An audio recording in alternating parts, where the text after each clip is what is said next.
ल आज हामी डाँडागाउँमा एक दिनको बसाइपछि बिदाई हुँदैछौँ। हाम्रो आमाको तर्फबाट हामीलाई बिदाई गर्दैछ र यो पछि फेरि हामी नेक्स्ट साइडतिर पनि जानेछौँ है। एकदमै राम्रो बसाइ भयो।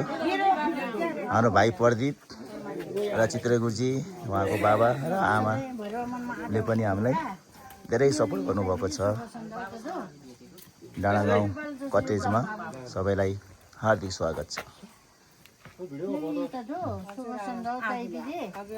बुढाबुढी सधैँ भरे जमाएन नि हजुरको आशीर्वाद लाग्छ।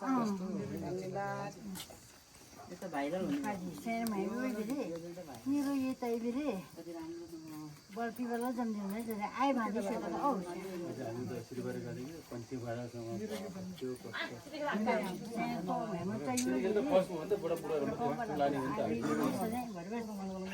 आज हम बड़े बड़े सेन में भी ये तरह बराबर आए भी सेन में भी मेरो ये सधैँ हाई हाई में हिँड्नु पाऊँ सबैले मान्यो है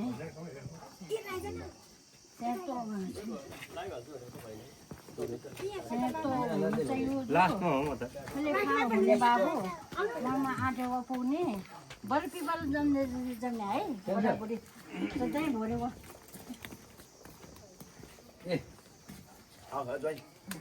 नानी मनमा आटेको पुगा सधैँ ठाउँ गरेर मनमा आटेको पुगेर जग्गा गीत है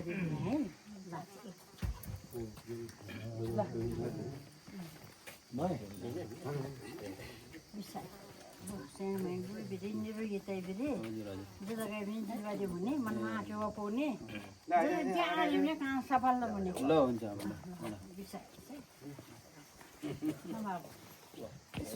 यो जो निरोगी त दो मनमा आँटेको पुगा उनीहरूले सुँगुरको सारा चुरोले छुटु त्यहाँ आउँछ त्यो पाउने ल बाबु स्याम दो निरोगी त दो मनमा आँटेको पाउने भाइ के मान्ने हुने है ल बर्फी बल जम्नु खाने बुढाबुढी ल मेरो बाबु सेवादारा के पाले आफू थाहा हुने है हुने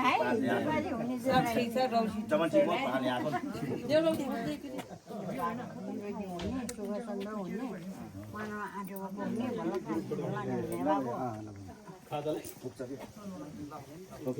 बाबु निरोगी हुने सुगर सन्द हुने मनमा आँटेको पुग्ने आशीर्वाद लाग्छ है मनमा आँटेको पुग्ने